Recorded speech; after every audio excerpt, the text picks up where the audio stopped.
Amados irmãos, estamos com muita satisfação dando início ao segundo trimestre de nossas lições bíblicas. E hoje iremos iniciar o estudo da primeira lição, das 13 que teremos ao longo destes 3 meses. Queremos contar com você, queremos contar com seu estudo, queremos contar com a sua participação. Mas antes de iniciarmos este momento de aprendizado diante do nosso Deus, queremos fazer uma oração. Oremos, portanto, ao Deus dos céus. Pai de amor, Deus de misericórdia, queremos louvar o teu santo e eterno nome. Neste momento, rogamos uma bênção especial sobre as nossas vidas, quando estamos aqui necessitados de uma iluminação da tua parte para aprendermos mais de ti e da tua palavra. Ó Senhor Deus, abençoa com a tua graça cada professor, abençoa com a tua graça cada aluno. Pai de amor, Deus de misericórdia, que possamos ter um exitoso momento de ensino-aprendizado, assim como tivemos na lição do trimestre passado. Fica conosco, recebe o nosso louvor, a nossa adoração, recebe esse momento que te ofertamos como um culto e abençoa aqueles que neste momento estejam necessitados de um encontro contigo, abençoa aqueles que estão desesperados, aflitos diante desse caos pelo qual nossa sociedade, bem como a comunidade mundial, tem passado. Fica conosco, gratos assim te pedimos, ó Deus, em nome do teu Filho amado Jesus Cristo, e que nós todos possamos dizer amém. Amados irmãos, vamos louvar o nosso Deus com um hino que se encontra na harpa cristã, é o hino de número 1, que tem por título Chuvas de Graça. Vamos louvar, portanto, o nosso Deus. Você pode também pegar a sua harpa cristã e nos acompanhar neste momento de louvor. Deus prometeu com certeza chuvas de graça mandar. Ele nos dá fortaleza e ricas bênçãos sem par. Chuvas de graça, chuvas pedimos, Senhor. Manda-nos chuvas constantes, chuvas do Consolador. Cristo nos tem concedido o Santo Consolador, de plena paz nos enchido para o reinado de amor. Chuvas de graça, chuvas pedimos, Senhor. Manda-nos chuvas constantes, chuvas do Consolador. Dá-nos, Senhor, amplamente teu grande gozo e poder, fonte de amor permanente, põe dentro de nosso ser. Chuvas de graça, chuvas pedimos, Senhor.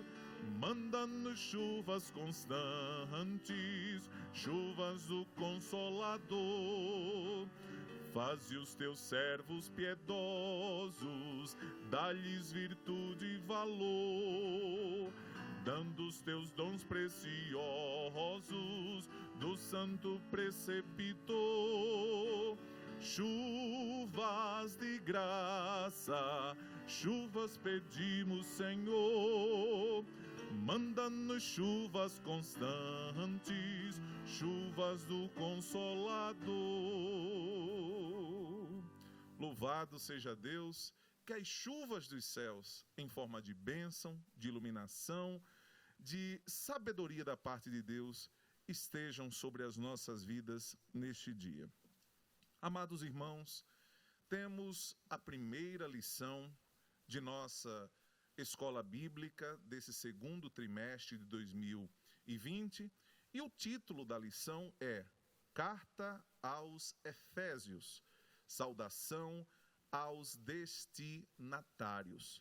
Vamos estar passando por um sumário que contém o texto áureo, a verdade prática com um ponto central, a leitura bíblica em classe, objetivo geral e objetivos específicos, e desenvolveremos os nossos comentários, passando por introdução, autoria e data, destinatários, propósito e mensagem, terminando com a conclusão, após o que estaremos fazendo a oração final e ministrando a bênção apostólica.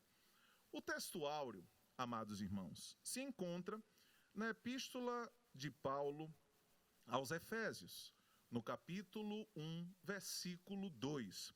Assim nos diz a palavra do nosso Deus: a vós, graça e paz, da parte de Deus, nosso Pai, e da do Senhor Jesus Cristo. Efésios 1, 2. A verdade prática, com um ponto central, pode ser revelada nas seguintes expressões.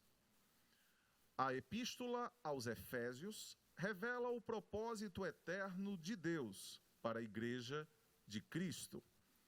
Em Efésios, Jesus Cristo é a cabeça, a Igreja, o seu corpo. Vamos fazer a leitura bíblica em classe que se encontra em duas porções distintas das Escrituras Sagradas. A primeira, na Epístola de Paulo aos Efésios, capítulo 1, versículo 1 e 2, e depois vamos estar indo ao livro dos Atos dos Apóstolos, capítulo 19, versículo 1 ao versículo 7. Assim diz a palavra de Deus em sua primeira porção aqui analisada.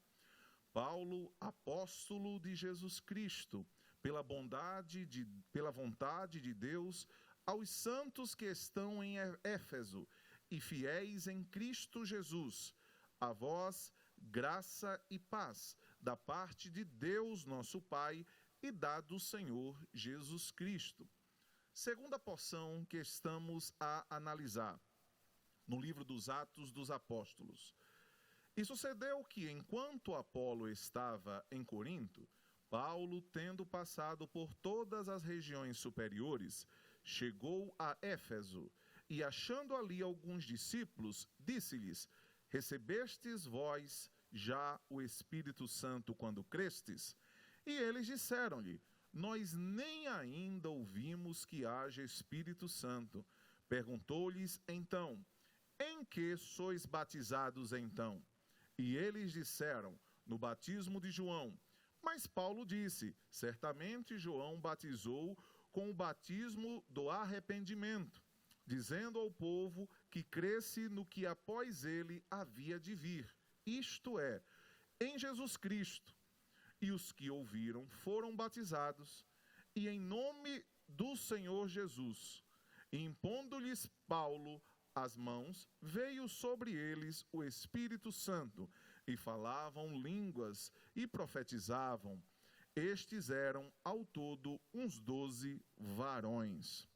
Amados irmãos, vamos aos objetivos da nossa lição, da nossa primeira lição. O geral assim nos diz: mostrar o propósito divino na Epístola aos Efésios. Específicos. Primeiro, apresentar a autoria e a data da epístola. Segundo, identificar para quem foi dirigida a epístola aos Efésios. Terceiro, explicar o propósito da escrita e a mensagem contida na epístola. Amados irmãos, vamos introduzir, então, os nossos comentários e, de antemão, fazemos uma rápida análise geral dessa epístola. A epístola de Paulo aos Efésios, ela é composta de tão somente 6 capítulos. Ela é conhecida pelos estudiosos como sendo a coroa dos escritos de Paulo. Também é conhecida como a rainha das epístolas. Interessante, meus irmãos, que os grandes entendidos ainda falam que este texto de Paulo é considerado o texto teológico de maior profundidade no Novo Testamento, sendo considerado um verdadeiro tratado teológico sobre a igreja, ou seja, o corpo de Cristo. Amados irmãos, essa epístola, embora seja breve, ela é um verdadeiro tratado, conforme pensam os grandes entendidos, tendo em vista o fato do apóstolo Paulo se aprofundar em curto espaço, se aprofundar de uma forma inigualável no trato de algumas temáticas que giram em torno desse grande propósito divino para com a humanidade, revelado na figura do Filho amado de Deus, Jesus Cristo, que nos propiciou a redenção. Podemos dividir essa epístola, numa análise estrutural, em duas partes. A primeira parte, ela é composta de declarações teológicas sobre a redenção. Ela se estende pelo primeiro, segundo e terceiro capítulo da epístola. A segunda parte, por sua vez, ela trata de instruções práticas para a igreja e para os cristãos e vai se estender pelos capítulos 4, 5 e 6. Voltemos à primeira parte. A primeira parte, que diz respeito a essas declarações teológicas a respeito da redenção, tem alguns eixos sobre os quais o apóstolo Paulo trabalha quando traz o ensinamento da palavra de Deus, quando dá orientações sobre a inspiração do Espírito Santo. Então, tudo começa com uma típica saudação paulina. Embora o apóstolo Paulo, ele nas suas 12 outras cartas, faça saudações bastante longas, esta saudação é reconhecidamente uma saudação curta, e nós podemos ver pela leitura que fizemos ao princípio. Um outro eixo que nós podemos aqui identificar é o eterno propósito divino para a humanidade por Jesus Cristo como Redentor. Cristo é enviado do Pai para que a humanidade caída, assim como estudamos no trimestre passado, pudesse ser soerguida, não com as próprias forças do ser humano, mas pela força do Espírito e pelos méritos de Cristo conquistados na cruz do Calvário, propiciando salvação e, portanto, livramento da condenação eterna.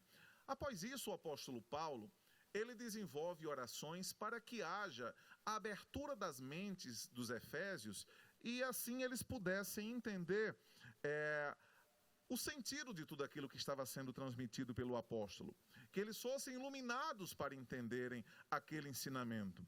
Depois, o apóstolo Paulo, ele trata dos resultados da redenção em Jesus Cristo na humanidade. A humanidade que estava caída outrora tem, tanto no seu sentido coletivo, como os homens individualmente considerados, têm experimentado da redenção propiciada pelo nosso Senhor e Salvador Jesus Cristo, de modo tal que podemos ser livres do pecado, de modo tal que podemos ter uma vida voltada para Deus e adentrar no trono da graça de nosso Pai. Após isso, o apóstolo Paulo, mais uma vez, ele ora ao nosso Deus para que aqueles cristãos, especialmente os novos convertidos da cidade de Éfeso, tivesse a sua mente iluminada e assim pudessem entender aquilo tudo que o apóstolo amado de Deus estava a ensinar. Vamos à segunda parte estrutural da epístola que estamos a examinar. Inicialmente, temos um eixo que trata da necessidade de implementar de forma prática o eterno propósito divino. Não basta que as pessoas entendam a dinâmica de Deus, se é que podem entender, naquilo que é revelado por Deus nas palavras do apóstolo Paulo. É necessário que as pessoas coloquem em prática, implementem esse eterno propósito divino de ter o homem voltado para Deus, com a vida redimida, como sendo parte do corpo de Cristo, do qual ele, Cristo, é a cabeça. Amados irmãos, ainda num segundo eixo, vemos a necessidade ensinada por Paulo de se reproduzir na vida aquilo que Cristo foi. Os cristãos tinham a necessidade de adotar Cristo como seu modelo e terem uma vida conforme Cristo teria se aqui ainda estivesse nessa terra encarnado. Portanto, é necessário que esses cristãos tenham encontro de modo tal que as suas mentes sejam modificadas e eles possam agir como se Cristo estivesse agindo. Amados irmãos, ainda um terceiro eixo nessa segunda parte estrutural tem a ver com a aplicação da autoridade de Jesus Cristo aos relacionamentos no contexto do lar. O apóstolo Paulo, com isso, inspirado por Deus, ensina que não basta que os cristãos tenham uma vida pública fora de casa como cristãos, mostrando que até estão imitando Cristo, mas em casa, nos seus relacionamentos com familiares, é necessário também que o cristão tenha um comportamento de cristão, típico de cristão. E aí o apóstolo Paulo vai fazer algumas recomendações no que toca aos relacionamentos entre esposos, no relacionamento entre pais e filhos, nos relacionamentos, enfim, entre os parentes de uma forma geral. E, por fim, nós observamos mais um eixo este que tem a ver com a armadura de Deus. Aquilo que pode ser traduzido como sendo a capacitação e o equipamento dado por Deus no sentido espiritual, para que todos nós, como cristãos, possamos batalhar espiritualmente e vencer essas batalhas na força de Cristo e com esse equipamento. Enfim, o apóstolo Paulo termina a sua epístola aos Efésios, trazendo uma conclusão também típica do apóstolo Paulo com suas saudações finais. Amados irmãos, vamos ao primeiro tópico da nossa lição, que pode assim ser denominado autoria e data. Dentro disso, obviamente que passaremos por algumas outras abordagens, ligadas entre si, obviamente. Esses aspectos todos, se nós bem notarmos, são aspectos históricos da epístola de Paulo aos Efésios e que apontam para a autenticidade dessa epístola e que apontam para o reconhecimento do fato de que foi o apóstolo Paulo o verdadeiro autor desta epístola. Então, amados irmãos, o apóstolo Paulo, quando o analisamos à luz da palavra de Deus, vemos o próprio apóstolo dizendo que era benjamita, ou seja, ele era integrante da tribo de Benjamim. E o seu nome, como nós conhecemos, Paulo, que quer dizer pequeno, é um nome de origem latina. É um nome com o qual ele se apresentava perante os romanos. Mas também o apóstolo foi reconhecido no passado, antes de sua conversão, como sendo Saulo. Saulo é uma palavra que tem a sua origem no hebraico, é um nome, portanto, hebraico, e que provavelmente alude a uma homenagem que os pais de Paulo estavam fazendo a Saul, o rei Saul, aquele que antecedeu o rei Davi e que era também da tribo de Benjamim. Então, este apóstolo de Deus, o apóstolo Paulo, ele, na sua carta, logo de início, ele primeiramente se revela como sendo o apóstolo que estava a escrever a carta. Ele diz que é Paulo. Há aí uma autoidentificação, portanto, do apóstolo. Além disso, meus queridos irmãos, a autoria dessa epístola, ela também é confirmada em cânones antigos.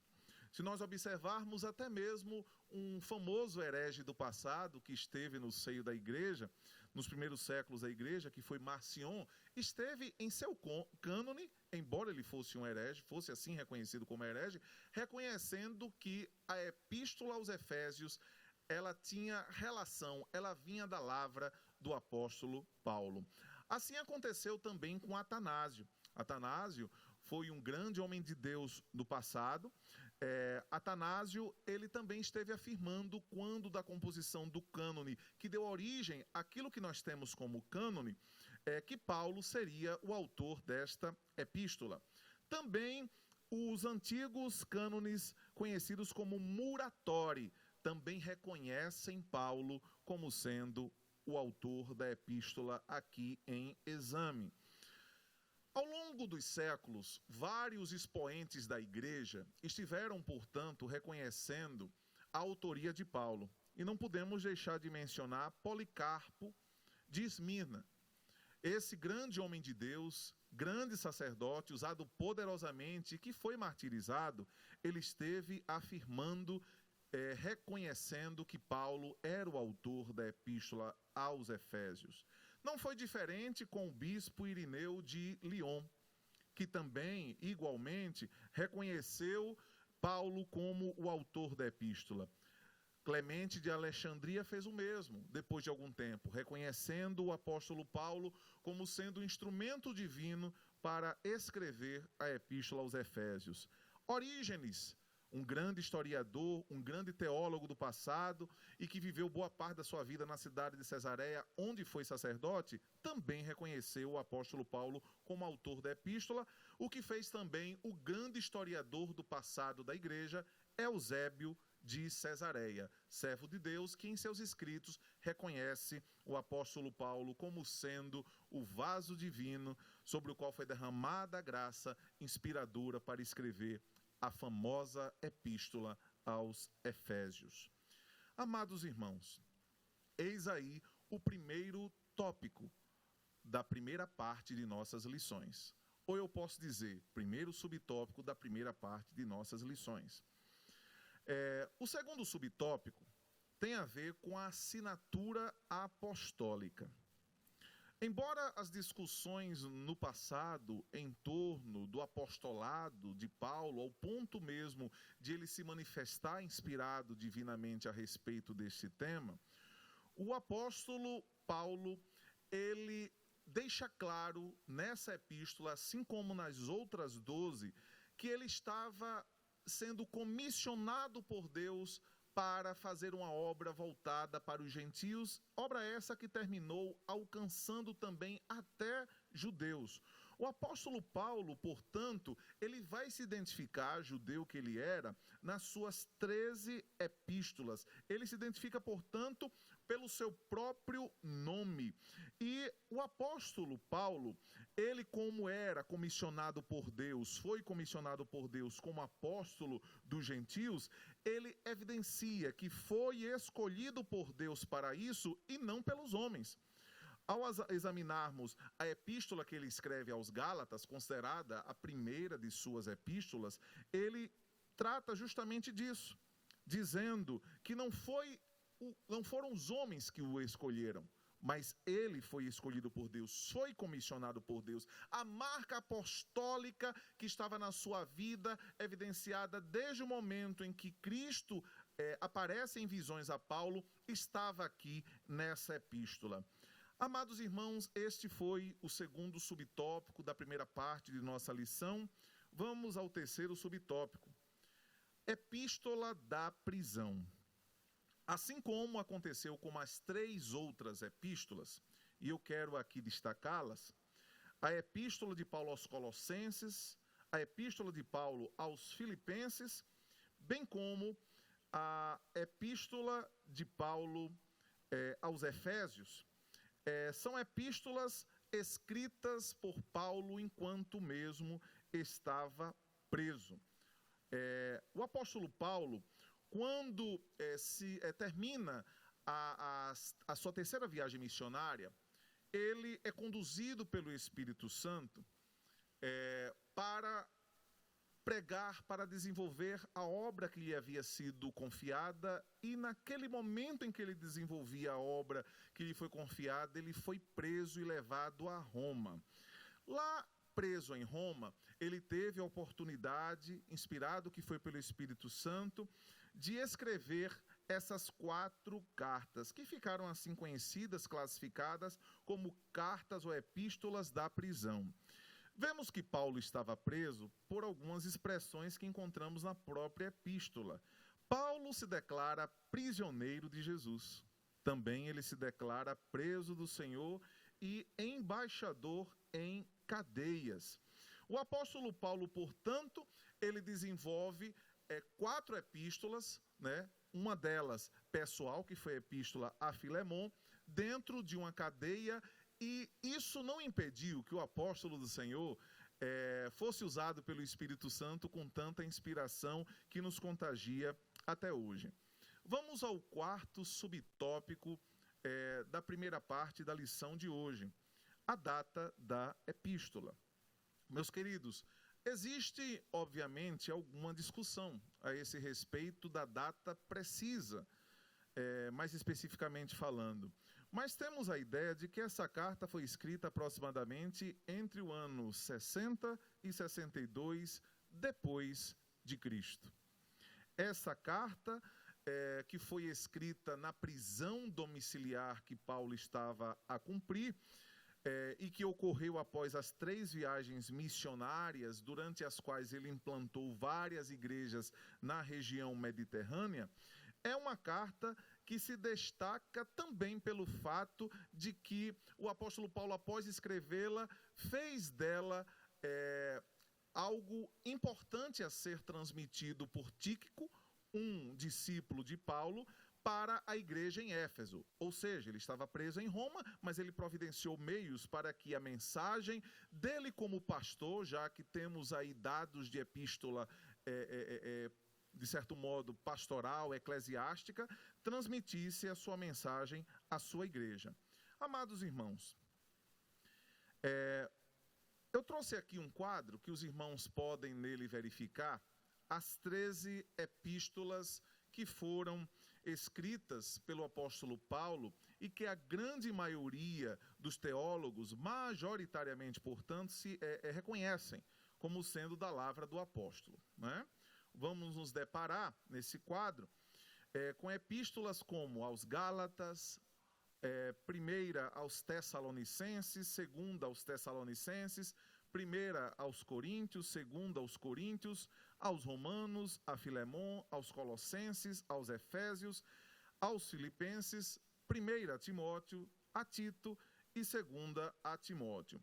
Existem, obviamente, algumas discussões, inclusive, há 4 destas epístolas que os autores entendem que praticamente não existem a respeito delas discussão alguma sobre serem de Paulo, sobre serem inspiradas pelo Espírito Santo na vida de Paulo. Já 5 outras dessas epístolas, sobre a autoria paulina, há alguma discussão. E, além disso, existem mais 4 epístolas, inclusive a escrita aos Efésios, a respeito das quais existe uma discussão mais acalorada sobre se foi Paulo ou não que escreveu essa epístola. Amados irmãos, vamos ao segundo tópico da lição de hoje, os destinatários da epístola de Paulo. Vamos lá, essa epístola, inicialmente, isso não se duvida, isso está inclusive escrito nela, foi destinada aos Efésios. Aqueles que habitavam na cidade de Éfeso e que foram tocados pelo Espírito Santo, converteram-se, renderam-se aos pés de Cristo. Mas percebemos, nas entrelinhas desta epístola, que Paulo pensava em algo além dos Efésios, como sendo alvo daquela carta que ele estava a escrever, inspirado pelo Espírito Santo.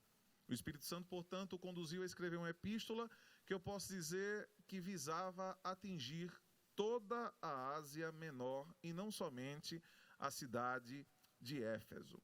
Vamos falar um pouquinho, no primeiro subtópico dessa segunda parte, sobre a cidade de Éfeso.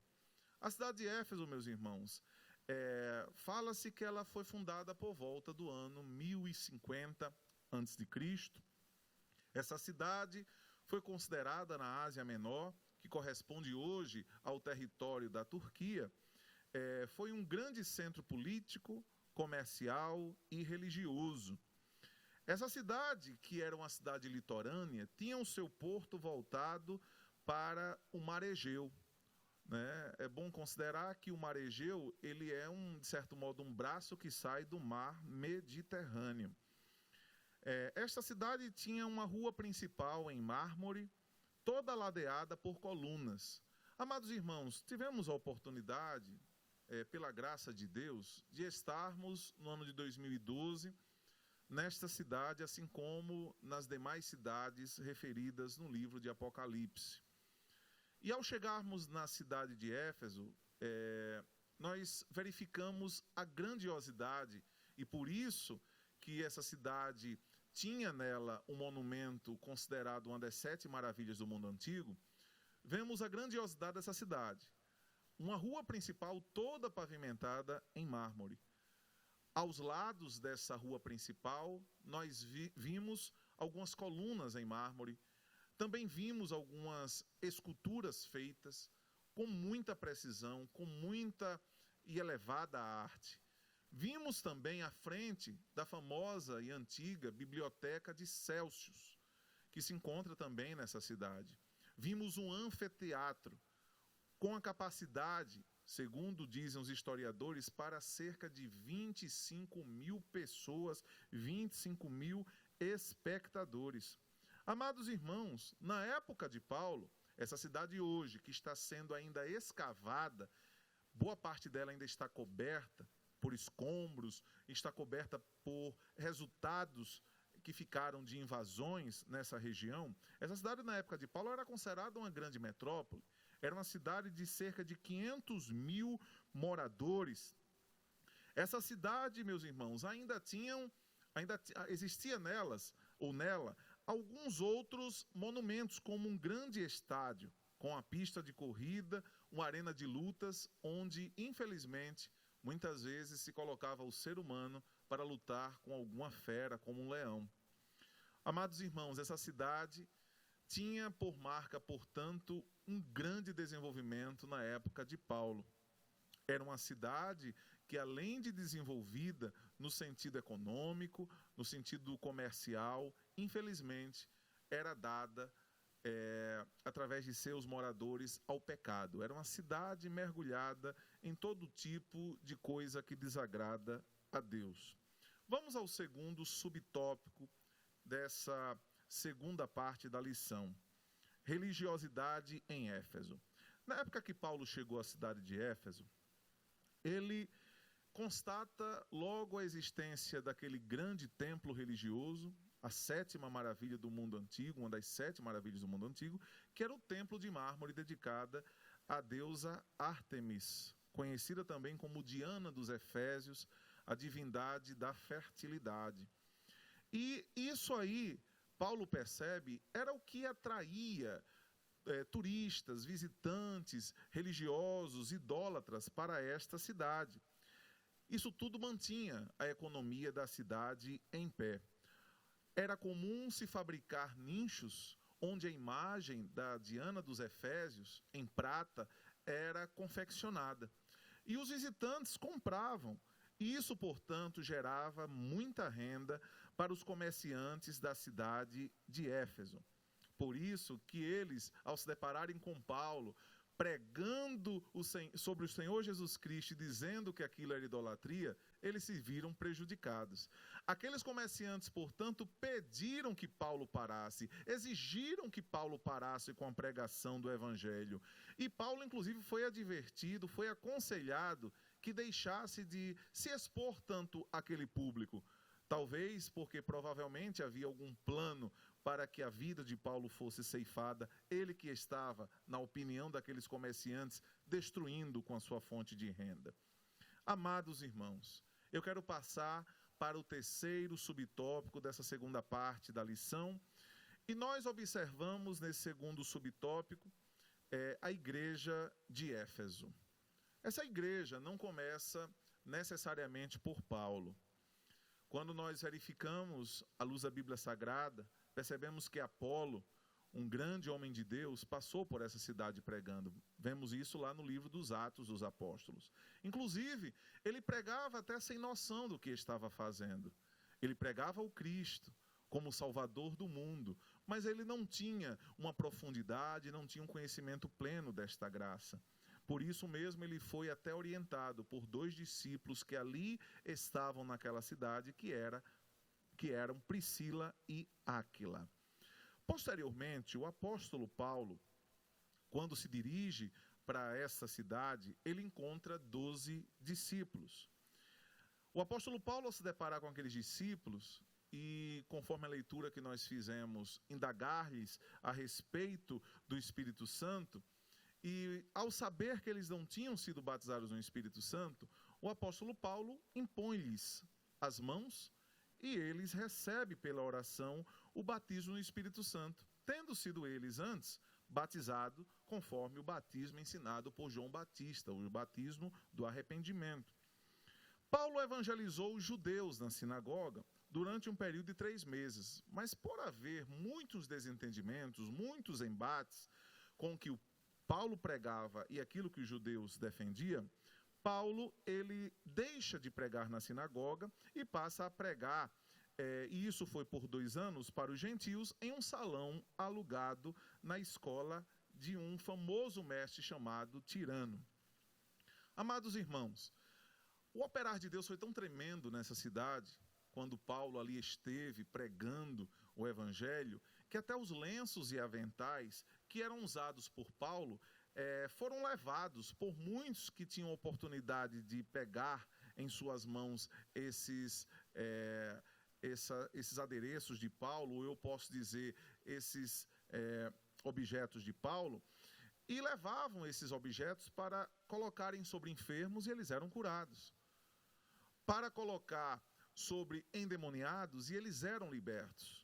Amados e queridos irmãos, tudo isto aconteceu, se nós somarmos, desde quando Paulo chegou até quando ele saiu de Éfeso, cerca de 3 anos em que ele esteve realizando a obra de Deus, pregando o evangelho que lhe foi confiado, o evangelho aos gentios.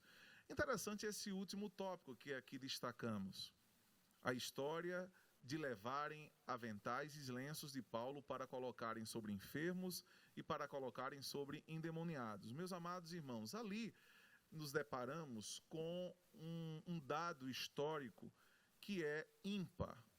Não acontece mais nos dias de hoje de alguém estar se servindo de lenço ou avental para o fim de deles se servir a fim de cura, a fim de libertação. Quem faz a cura, quem faz a libertação é o nosso Senhor e Salvador Jesus Cristo por um operar do Espírito Santo. Aquilo que aconteceu no passado, portanto, não podemos transformar em doutrina, em costume da igreja nos tempos presentes. Amados irmãos, também, nos registros históricos e bíblicos, nós encontramos Timóteo passando pela cidade de Éfeso. E isso recomendado que foi por Paulo, para que ele, Timóteo, seu discípulo, pastoreasse aquela igreja enquanto Paulo estava preso. Amados e queridos irmãos, essa segunda parte da nossa lição tem um 4º subtópico, em que vamos tratar da saudação epistolar que Paulo faz. Como eu tinha dito ao princípio, é uma curta saudação, a mais curta de todas as suas cartas. E é interessante que ele a dirige aos santos e fiéis em Cristo, cristãos que em grande maioria eram gentios convertidos, gentios da região de toda a Ásia Menor, especialmente de Éfeso. Amados irmãos, o conteúdo ou cerne do conteúdo dessa saudação, nós identificamos com a expressão graça e paz. Interessante que até hoje, entre nós, muitos têm usado esta expressão para cumprimentar um ao outro. E Paulo estava transmitindo graça e paz da parte de Deus, da parte de nosso Senhor e Salvador Jesus Cristo. Terminamos com isso a segunda parte da lição e queremos agora iniciar a terceira parte, que tem por título o propósito e a mensagem contidos na epístola de Paulo aos Efésios. A epístola que estamos a estudar, quando os estudiosos com ela se deparam, percebe que ela é multifacetada. Nela se contém doutrina, nela se contém o exercício de fé, nela se contém a vida prática do cristão. Amados irmãos, eu quero aqui destacar, portanto, de início, um primeiro subtópico desta terceira parte da lição, o propósito. Qual foi o propósito que levou Paulo a escrever aos Efésios? Essa epístola que estamos a estudar não aparenta abordar problema específico, como Paulo fez nas outras epístolas que ele escreveu. Mas essa epístola, percebemos com análise mais detida, aponta soluções pastorais para algumas questões, as quais eu quero aqui destacar. Primeiro, Paulo mostra que Jesus Cristo tem o controle de tudo. Isso ele o faz com uma mensagem para tocar no coração dos crentes da cidade de Éfeso, que estavam preocupados em estarem reunidos com os novos convertidos. Pessoas que acabaram de ter saído do mundo helênico e cuja religião envolvia mistérios e magia. Ou seja, os crentes mais antigos estavam preocupados diante da possibilidade de serem contaminados com os costumes trazidos pelos crentes mais novos. Mas Paulo orientou mostrando o controle de Deus sobre todas essas coisas. Também, meus queridos, o apóstolo Paulo ensina que os novos convertidos, que eram imorais no passado, que tinham a vida de devassidão no passado, deviam adotar um novo estilo de vida. Um estilo de vida cristão. E isso porque agora eles viviam uma novidade proporcionada pela graça de Deus. Eles eram salvos, portanto. Paulo ainda ensina sobre a unidade. Paulo ensina sobre a paz que haveria de existir entre judeus e gentios convertidos a Cristo. Amados irmãos, não havia, portanto, mais separação. Este era o discurso de Paulo. E isso tudo baseado no fato de que havia um plano universal de redenção, ou seja, um plano que alcançava não somente os judeus, mas também os gentios. É interessante, meus amados irmãos, que isso cumpre aquilo que foi revelado por Deus a Abraão, de que nele, Abraão, na sua descendência, a descendência de Abraão, seriam benditas todas as famílias da terra, e não somente aqueles que iriam descender de Abraão. Amados irmãos, com isso terminamos o primeiro subtópico da terceira parte da lição e vamos ao segundo. A mensagem que está contida nesta epístola. Quando analisamos a mensagem, vemos que ela se divide em duas claras temáticas. A primeira temática, Jesus Cristo como a cabeça da igreja. A segunda temática, a igreja como sendo o corpo de Cristo. Dentro disso, meus irmãos, percebemos que o autor da epístola faz alguns desdobramentos. Primeiro deles, ele trata da consumação do eterno plano de Deus em Jesus Cristo. Meus queridos, foi pelo amado Filho de Deus que foi possível o plano redentor de salvação da humanidade ser realizado. Havia necessidade de um cordeiro perfeito e somente o Filho de Deus se enquadrou nessa condição. Também nós observamos um outro desdobramento que consiste no desenvolvimento da ideia de que a atuação do Espírito Santo se dava como sendo uma garantia da experiência da salvação. É o que Paulo chama de penhor do Espírito. A presença do Espírito Santo, a vivência experimental com o Espírito Santo dia a dia, dava ao crente cada vez mais convicção de que ele tinha a salvação. Até hoje assim podemos pensar e viver, meus irmãos, e você é convidado, se assim ainda não o fez, para assim viver diante de Cristo, diante da igreja, diante da sociedade, como alguém que tem a salvação. Amados irmãos, ainda nós podemos identificar uma subtemática, vamos assim dizer, sobre a reconciliação dos povos pelo sacrifício de Jesus Cristo. Jesus Cristo, ele não morre apenas por judeus. Jesus Cristo morre por todo o mundo. Ele quer consigo, portanto, ou através de si, portanto, realizar a reconciliação que foi rompida por Adão em relação a Deus desde o Éden.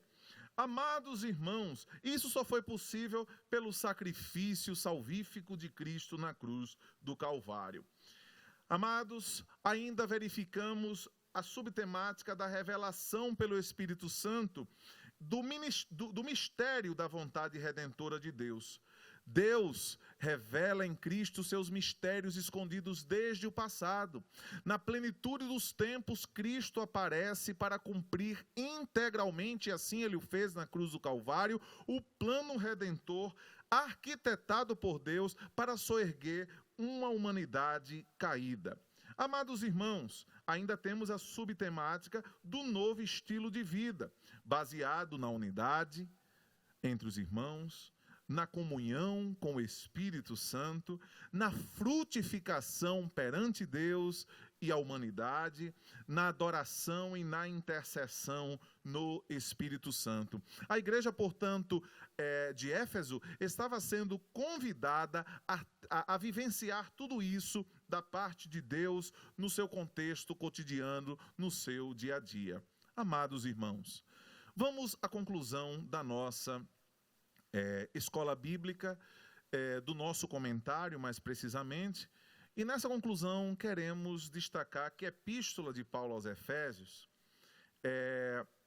revela um agir do Espírito Santo sobre a igreja. E ela ensina sobre salvação e suas implicações, recorda o favor imerecido recebido pelos homens da parte de Deus, exorta a uma vida de santidade e a batalhar com a força de Jesus Cristo contra todo o mal. Assim, amados, queridos irmãos, terminamos a primeira lição de nossa escola bíblica do segundo trimestre do ano de 2020, e eu quero aqui fazer uma oração para que o Senhor Deus manifeste a sua glória na sua vida.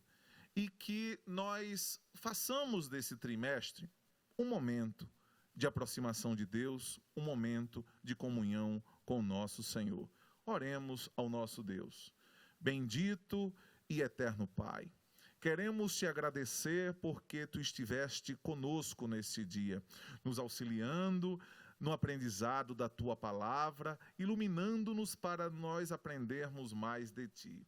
Ajuda-nos a termos vontade mais intensa de te servirmos, de te adorarmos. Ajuda-nos a sermos imitadores verdadeiros do nosso Senhor e Salvador Jesus Cristo. Que possamos, portanto, nos apossar de todas as tuas bênçãos que estão registradas na tua palavra, que possamos, nesse trimestre, crescer em graça e no conhecimento de Cristo. Fica conosco, abençoa-nos neste dia em que estamos louvando o teu santo nome e aprendemos mais de ti. É assim que nós oramos com coração grato, em nome do teu Filho amado, Jesus Cristo. Amém.